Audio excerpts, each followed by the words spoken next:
Good morning. I'm talking today about Blaise Pascal. Now, I don't think of him as a religious fellow. I think of him much more as a scientist. He's a fascinating character, though, and he was very religious, actually. He started out. His father was an educated man. I think he's the youngest of 3 or 4, and the only son. And when he's only 3 years old, his mother dies, and his father takes on the fact of doing his education for him. He wanted him to have a really good education, understand the classics. And as a matter of fact, he thought that the math was a little bit too interesting to him, so he tried to keep him away from that and teach him more of the classics, Latin and Greek and that type of thing. And as a result, of course, what it is forbidden is what's most attractive. So he got extremely interested in it and was quite proficient. So by the time he's a teenager, he's coming out with new theories about cone geometry. So you can take 3-dimensional objects and somehow with mathematics put it down on 2-dimension, which of course would be paper, and you can plan some very complex things on paper with this type of geometry. He would also go on and invent, his dad became a tax collector later on, and he'll invent I think it's called a pentagon, Pascalagon. But anyway, it's a calculator, and it was a mechanical calculator that actually could do computing, and it had little glitches, but it was a great invention. Unfortunately, it didn't sell well, but nonetheless, it was the first thing of its time. He invented some other things. He studied barometric pressure. Had his, I think it was his cousin, go up on the mountain and do different measurements. And as a result, he came up with the concept of how weight and how the barometric pressure would alter based on different situations. And so this was really major scientific, mathematical breakthroughs. He would go on trying to make a perpetual motion machine.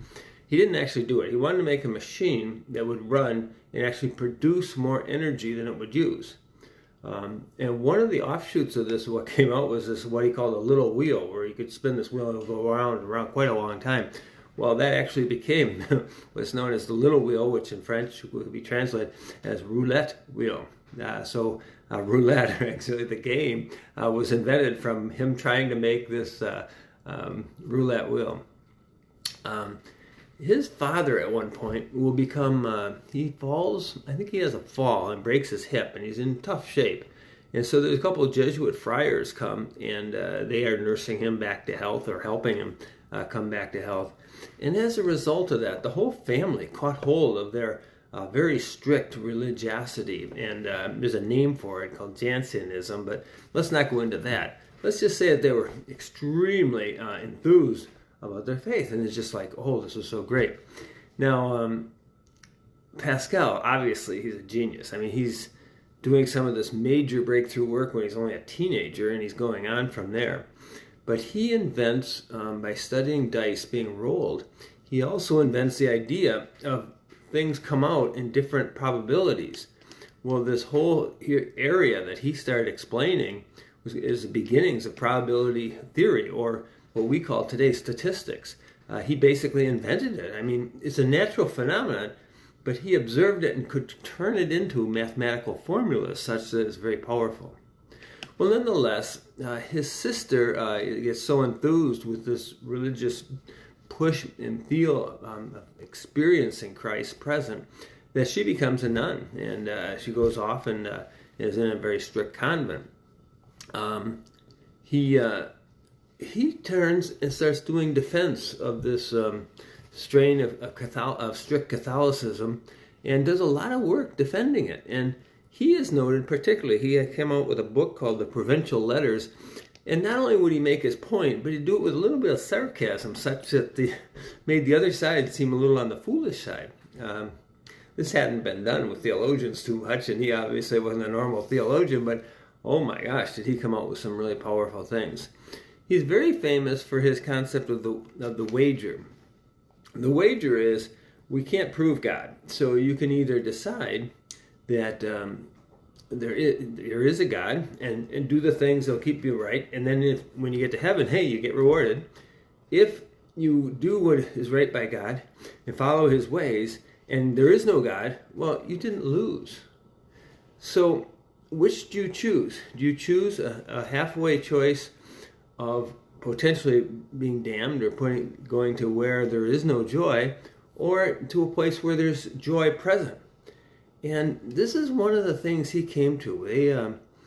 He had had some experience at a young age, and I'm not sure the exact age he was, but it was so phenomenal. He wrote these few words, he wrote them down, and he had them sewed in the lining of his coat. And it was only after he died that they found this. And here's what the words say: Fire, God of Abraham, God of Isaac, God of Jacob, not of philosophers and scholars, certainly certainty, heartfelt joy, peace, God, God of Jesus Christ, the world forgotten and everything except God. Greatness of the human soul, joy, joy, joy, tears of joy. This is like a revelation he had, and it's like, holy cow, life is just so good. If only I can be on the track of doing God's will. He did not, he went on and wrote another book where he goes into this logic, where he says, basically, now he's a scientist, he's a mathematician, he invented probability. He comes out and says, this age of reason isn't really a reason. There's people thinking they're rational. What they really are is just an age of doubt. And we don't need to doubt. We need to look at the human experience. And from this, he looks at some people having anxiety and having like this feeling of emptiness, and also this feeling of joy and fullness. And he says it's our choice. It's just an option. But it's not something you can get through reason. And there's several people, mystics, that will say, what you cannot go to in reason, you can get to in rapture. And what they mean by this is in that settling moment, the quiet moments with our God, we can get farther than we ever can think. Let us go there. Let's go there today. Let's leave reason behind, and let's go to God in the way of silence, in the way of letting Him lead us. Have a great day with that.